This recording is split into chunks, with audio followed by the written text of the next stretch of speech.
¿Cuántas bandas del crimen organizado hoy día están operando desde las cárceles? Una cifra cercana a los 800 bandas.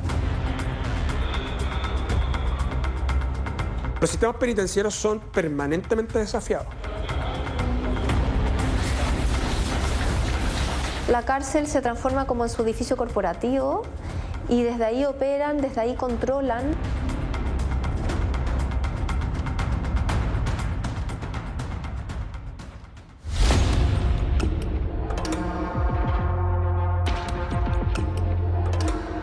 Este es el módulo de máxima seguridad de la cárcel de Arica. Son cerca de las 9 de la mañana. Todo parece funcionar como de costumbre.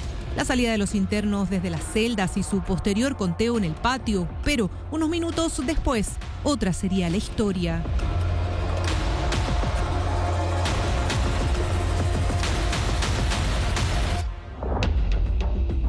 Las imágenes a las que accedimos revelan cómo el interno Jordan Mejías atraviesa el patio del penal para esconder un cuchillo de grandes dimensiones. Su objetivo, asesinar a otro recluso, el chileno Cristian Díaz, quien no quería salir al patio. Finalmente es obligado a empujones por personal de gendarmería. 8 minutos después, las cámaras lo muestran tirado en el suelo. Había sido apuñalado. ¿Este crimen está vinculado al crimen organizado? Sí, quienes dieron la orden y quienes dieron muerte a esa persona, que están identificados, por cierto, y también formalizados, son integrantes del denominado Tren de Aragua. Quien nos entrega detalles es el fiscal regional de Arica. El interno asesinado el 29 de diciembre del año pasado había advertido al tribunal que temía por su vida. Incluso fue trasladado fuera de la región, pero terminó en la cárcel de Hacha, asesinado. Lo que ellos querían en ese momento era marcar presencia en ese módulo en particular y dejar claro quién era el que mandaba. La orden se ejecutó todo desde el interior de la cárcel. Lo ocurrido en Arica refleja fielmente el gran problema que existe hoy en los penales con organizaciones criminales como el Tren de Aragua, que lejos de estar aisladas e inactivas, siguen operando. En este caso, la ayuda vino de 3 gendarmes detenidos el pasado 29 de julio y formalizados. El delito, homicidio por omisión.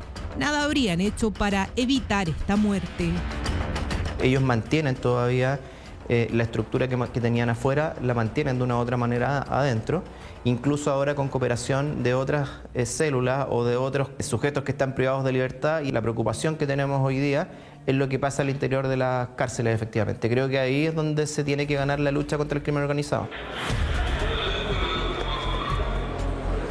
Y en esta lucha, la incautación de celulares al interior de los penales es clave. Son las 8 de la mañana del 19 de agosto. Han pasado solo 5 días de la nueva fuga de reos desde la cárcel de Valparaíso.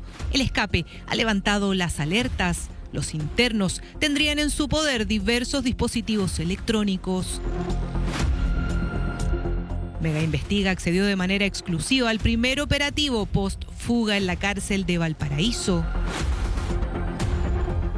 Casi 200 funcionarios especializados de Gendarmería comienzan en este penal un operativo extraordinario.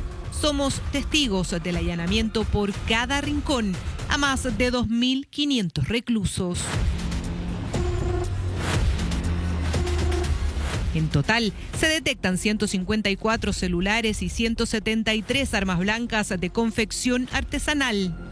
El crimen organizado es un fenómeno que estamos viviendo como país ya desde hace algunos años, y finalmente como institución nos ha demandado justamente a exigirnos aún más en nuestros procedimientos de control al interior de los establecimientos penitenciarios. El operativo se extendió durante todo el día, más de 10 horas para dar con estos celulares que en poder del crimen organizado implican un hecho de máxima gravedad. Si miramos la cifra total de incautaciones en los últimos 3 años a lo largo del país, hablamos de 17.000 dispositivos requisados. ¿Cuántas bandas del crimen organizado hoy día están operando desde las cárceles? Una cifra cercana a los 800 bandas. ¿Qué tipo de delitos saben ustedes que se han coordinado desde las cárceles? Sicariato, tráfico de drogas. Estas organizaciones criminales normalmente se van rearticulando.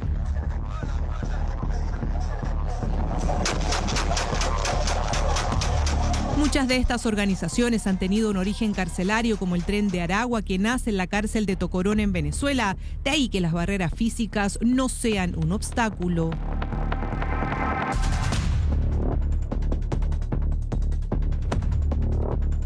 La cárcel es su lugar conocido.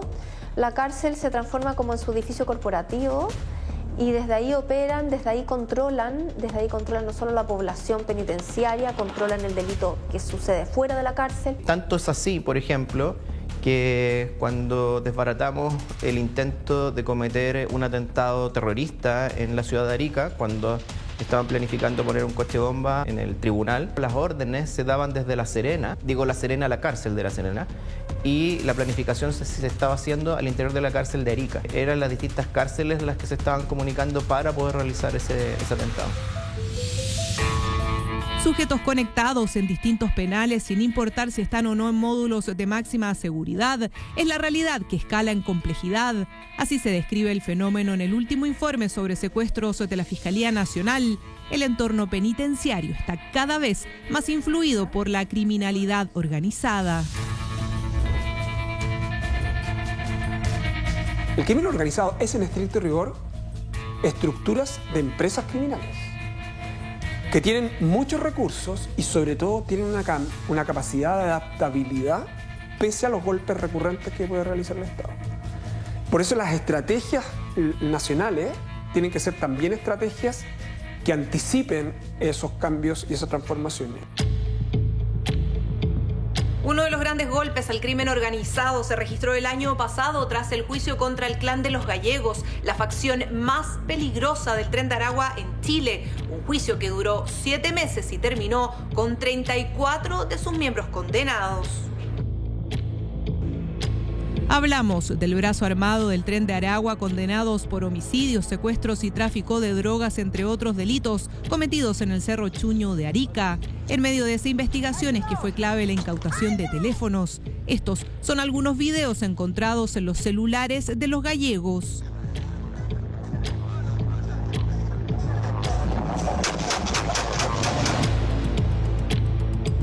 Los celulares fueron incautados incluso a miembros de los gallegos que ya estaban privados de libertad en distintos penales del país. En ese contexto, una imputada logró enviar por teléfono una carta a gente externa de la cárcel pidiendo amenazar a un fiscal y los policías que la habían detenido.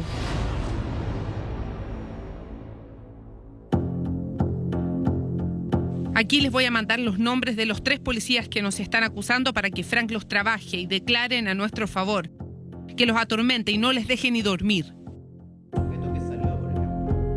Esto ya no es como antes, donde una causa que terminábamos, ¿cierto?, nos hacía pasar a la causa siguiente. Ahora, cada uno de los sujetos, aunque está condenado, para nosotros sigue siendo sujeto de interés. Este lunes, 12 integrantes del Clan de los Gallegos, ya condenados, fueron formalizados por seguir manteniendo celulares al interior de 5 penales del país, tenencia que hoy es tipificada como delito. Y aquí es donde volvemos a un problema conocido y no resuelto. ¿Por qué estos dispositivos siguen ingresando sin control? Se han hecho distintos esfuerzos por tratar de limitar el ingreso de estos elementos tecnológicos, pero estas organizaciones se hacen cada vez más fuertes, principalmente a través del poder adquisitivo. Lo logran a través de familiares, incluso abogados u otros profesionales que están al servicio de estas organizaciones. Pero el punto más crítico es la corrupción que se da con funcionarios de gendarmería que terminan trabajando para el crimen organizado. Incluso hay quienes generan economías ilícitas con la venta de alcohol, drogas y comida. Aquí estamos con la familia, los vamos a comer un pequeño bajón. Una reineta. Aquí estamos. No pueden ingresar nada de comida. Por ejemplo, el sushi mayormente lo lanzan por pelotazos. La comida china, los pollos asados son pelotazos. Pelotazos de comida son 50.000 pesos.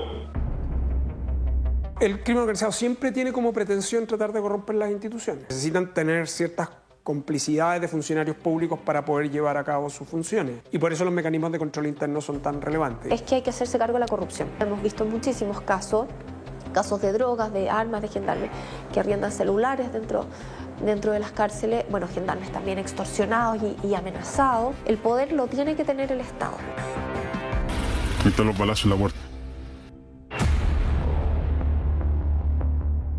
Si de amenazas a funcionarios se trata, un ataque inédito en la historia de Gendarmería ocurrió contra un comandante. Fueron 10 disparos a su casa, una corona de flores y un mensaje aterrador, tras realizar precisamente un allanamiento en Santiago 1 donde incautaron celulares y drogas. Otra vez, un hecho vinculado al Tren de Aragua, una prueba más del avance del crimen organizado.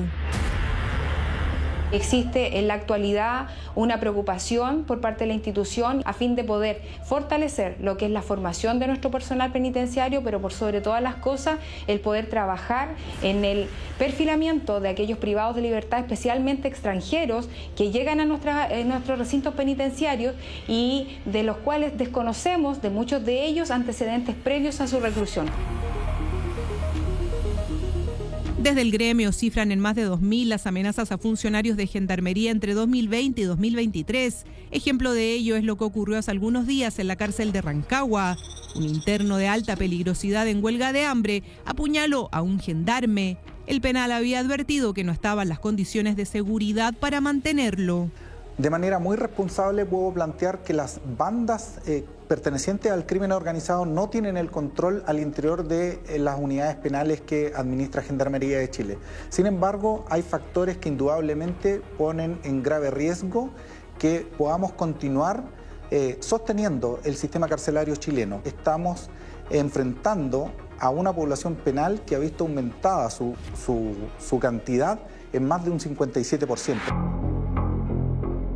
Hoy existen 62.000 internos privados de libertad en régimen cerrado, un número que sobrepasa con creces la capacidad del sistema. A ello se suma un déficit importante de funcionarios de Gendarmería. Estamos frente a un sistema penitenciario en grave riesgo. ¿Qué es lo que está fallando al respecto? Bueno, la segregación primero es muy importante al interior de la cárcel. Cada cierto tiempo mantenemos o encontramos algún sujeto en alguna cárcel que no tenía bajo ninguna lógica que estar en un determinado módulo y hay que invertir. O sea, la verdad es que acá no vamos a inventar nada.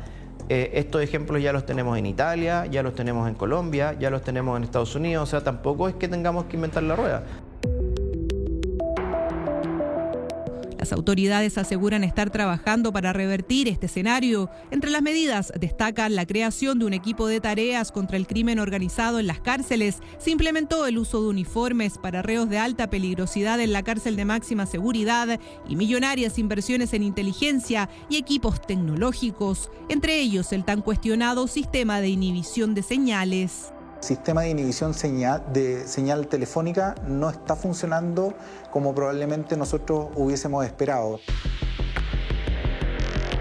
Hoy los esfuerzos se concentran también en aumentar los módulos de máxima seguridad en el marco del Plan Maestro de Infraestructura Penitenciaria. De los 7 que existían, hoy hay 14. Aún cuando hay un plan de infraestructura carcelaria que está proyectada para el año 2030, lo más probable es que cuando estos nuevos establecimientos finalmente se logren construir, con el avance de hacinamiento que ha presentado, lo más probable es que sean insuficientes. Mientras antes nos demorábamos en construir cárceles 4 años, 3 años, hoy día nos estamos demorando 14, 15 años. ¿Y por qué? Bueno, porque todo el mundo quiere cárceles, pero nadie la quiere cerca. Chile ha tenido una reacción institucional, legislativa, presupuestaria y operativa. Sobre la mesa, la necesidad de más tecnología y funcionarios, incluso la creación de una policía penitenciaria, todo para intentar revertir el avance del crimen organizado en las cárceles, que lejos de desarticularse tras las rejas, siguen operando con estructuras delictivas cada vez más consolidadas.